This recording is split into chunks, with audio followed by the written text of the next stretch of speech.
ሰላም ጤና ይስጥልኝ ውድ የተከበራችሁና የተወደዳችሁ የዚህ ቻናል ቤተሰቦች ባላችሁበት ሰላም፣ ደስታ፣ ጤናን፣ ፍቅርን፣ ስኬትን፣ አንድነትን ሁሉ እመኝላችኋለሁ። ከተማ ነኝ። ለዚህ ቻናል አዲስ ለሆናችሁ ሰብስክራይብ በማድረግ እንዲሁም የደወሉ ምልክት በመጫን ሁልጊዜ የሚለቀቅ ቪዲዮ እንዲደርሳችሁ ግብዣዬ ነው ማለት ነው።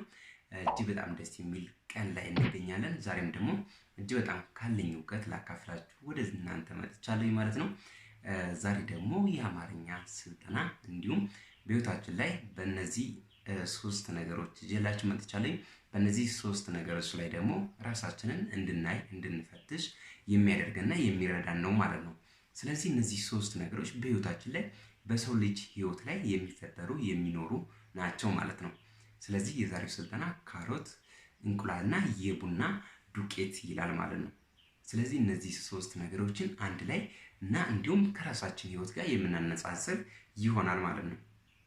ስለዚህ እነዚህን ሶስት ነገሮችን ሶስት በውሃ የተሞላ መንቆርቆራ እሳት ላይ እናስቀምጣለን መጀመሪያ። ከዛም በመጀመሪያው መንቆርቆራ ላይ ካሮትን፣ በሁለተኛው መንቆርቆራ ላይ ደግሞ እንቁላልን እንጨምራለን፣ በሶስተኛ ላይ የቡና ዱቄትን እንጨምራለን ማለት ነው። ያንን ካደረግን በኋላ ለ15 ደቂቃ እሳት ላይ እናስቀምጣለን። 15 ደቂቃ ከሞላ በኋላ ከዛም በኋላ መልሰን እናወጣዋለን። ስለዚህ አሁን እነዛን ሶስት ነገሮችን እኩል ሰዓት እኩል ምንም ሆነዋል እሳት ላይ ቆይተዋል፣ እኩል ሰዓት ከዛን እኩል ወጥተዋል ማለት ነው። ስለዚህ ካሮት በፊት ምን ነበር? በጣም ጠንካራ ነበር። ሲወጣ ግን ደክሟል። ከእሳቱ ሲወጣ ደክሟል። እንቁላል ፈሳሽ ነበረው። ሲወጣ ግን ጠጥሮ ወጥቷል ማለት ነው። አሁን የቡና ዱቄቱን እንመልከት።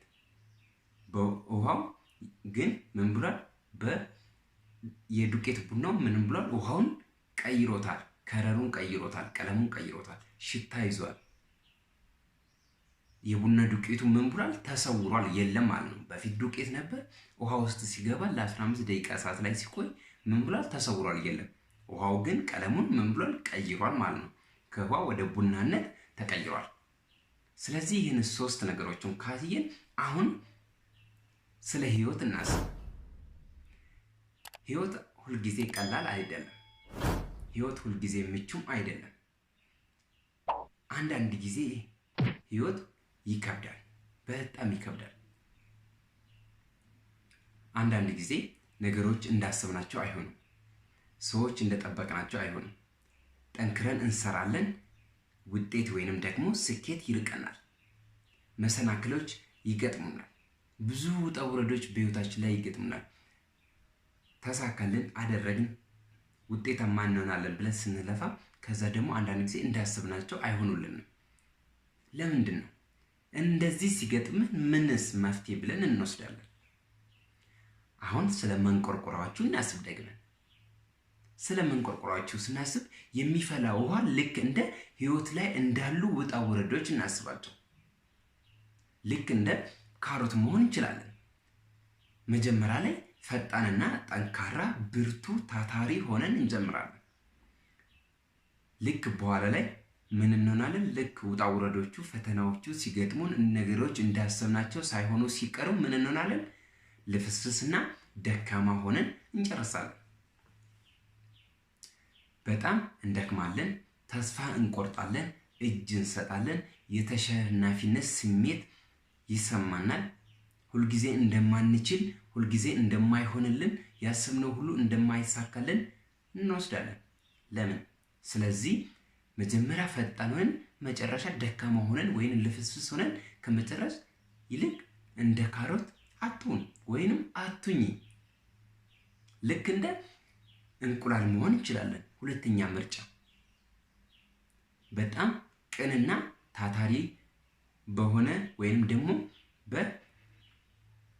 በንጹህ ልብ እንጀምራለን። ከዛስ በኋላ ላይ ክፋት፣ ጭካኔ በተሞላ ስሜት እንጨርሳለን። ወይንም የጀመርነውን ነገር ምን በጭካኔ እንጨርሳለን ወይንም እናቋርጣለን። ሌሎችን እንጠላለን፣ ሰዎችን፣ ራሳችንን እንጠላለን፣ በጣም እንጎዳለን። ከዛ ነገሮችን የራሳችንን ጥፋት ምን እንደሰራን ሳናቅ ለምን እንደጀመርን ጥፋትን ሳናቅ ጥፋታችንን ሌሎች ላይ የራሳችንን ተጠያቂነት የራሳችንን ኃላፊነት ሳንወጣ እጃችንን ሌሎች ላይ እንጠቁማለን። ሌሎችን እናማርራለን፣ ከሰዎች እንጠላለን፣ ሰዎችን እንርቃለን። ከዛ ሰው ማመን ምን ብዙ መጥፎ ነገሮችን ኔጌቲቭ ነገሮችን እንሞላለን። ከዛ ሁሉ ነገር እንደማይሳካልንና እንደማይሆንልን አምነን ተቀብለን የማይመችን የማይመጥነን ህይወት እንኖራለን። ስለዚህ እንደ እንቁላልም አትሁን ወይንም አትሁን፣ እንደ ቡናው ዱቄት መሆን እንችላለን። ሶስተኛ ምርጫ ውሃው የቡና ዱቄት አልቀየረው። እንዳውም ምን አድርጎታል? ቡናውን የውሃውን ምን ብሎታል? ቀይሮታል።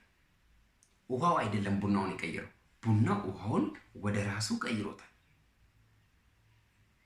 አሁን ውሃው በቡና የተነሳ ምን ብሏል? ተቀይሯል። በፊት ውሃ ነበር ስንጥደው፣ አሁን ግን ምን ሆኗል? ቡና ሆኗል። ከለሩ ቀይሯል፣ ሽታው ቀይሯል፣ ጣዕሙ፣ ሁሉ ነገር ብንቀምሰው ራሱ ብዙ ነገር ተቀይሯል ማለት ነው። የውሃው ሙቀት እየጨመረ ሲመጣ የቡናው ጣዕምም እየጨመረ ይመጣል። በህይወታችን ላይ አንድን ነገር ስንሰራ ወደ ስኬት ስንጓዝ ብዙ ፈተናዎች እየገጠሙን ሲመጡ የኛ ስኬትም እንደዛው እየፈጠነ ወደኛ እየቀረበ ይመጣል። ስለዚህ ሁልጊዜም ውጣ ውረዶች በሚገጥሙን ሰዓት ወደ ኋላ መመለስ፣ ተስፋ መቁረጥ፣ መሸሽ ሳይሆን ወደፊት ጠንክረን ትምህርት ወስደን ከላይ ከኛ በላይ ላሉ አሰልጣኞች ወይንም ደግሞ ምሳሌ የምናደርጋቸው ሰዎችን ቀርበን እያማከር ምን ማድረግ አለብን? ወደፊት መጓዝ አለብን። ሰው ለመማር ልክ በእድሜኛ ሊበለጡን ብቻ አይደለም። ከኛ በላይ ከሆኑ ሰዎች ላይ መማር እንችላለን። ከብዙ ሰዎች መማር እንችላለን። ጓደኛችንን መርጠን ማየት አለብን። ያን ጊዜ እኛ ምሳሌ የምናደርጋቸው ሰዎች ቀርበን ካማከርናቸው ውጤታማና ስኬታማ መሆን እንችላለን ማለት ነው። ከዛስ መጀመሪያ ቡና ውሃውን ቀይረው፣ ከዛን ወደ ብዙ ነገር ቀይረ ማለት። አሁን ስለ ሶስቱ ነገር እናስባቸው እስኪ። አሁን ቡና ነው እንቁላል ነው ወይስ ካሮት ነው ብዙ ውጣ ውረዶች የገጠመው ብለን ስናይ በጣም ብዙ ውጣ ውረዶች የገጠመው ቡና ነው።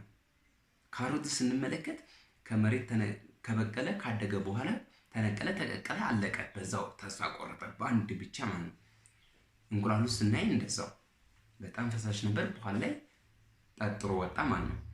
ሲቀጥል ሶስተኛውን ግን የቡና ዱቄት ስንመለከት መጀመሪያ ተለቀመ፣ ከእንጨት ላይ ተለቀመ፣ ከዛስ ተመልሶ ተወቀጠ፣ ታሸ፣ ተፈተገ፣ ከዛን ታጠበ፣ ተቆላ፣ ተመልሶ ተወቀጠ፣ ወደ ዱቄት ተቀየረ ማለት ነው። በፊት ፍሬ ነበር፣ በኋላ ላይ ብዙ ውጣ ውረዶችን አልፎ ምን አለ? ተወቀጠ። ከዛም ደግሞ አላበቃም፣ ተመልሶ ተጣለ።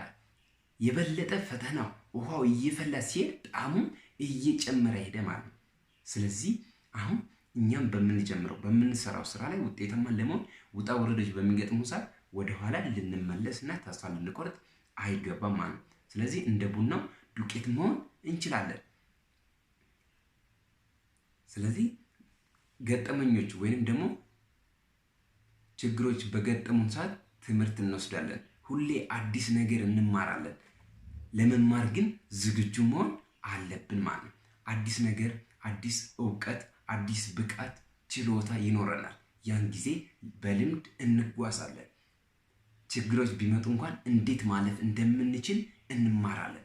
ያን ጊዜ ውጤታማ መሆን እንችላለን። ራሳችንን ስንቀይር መጀመሪያ የምንፈልገውን ስንቀይር በህይወታችን ላይ በዙሪያችን ላይ ቤተሰቦቻችንን፣ ሀገራችንን፣ ወገናችንን መቀየር እንችላለን ማለት ነው።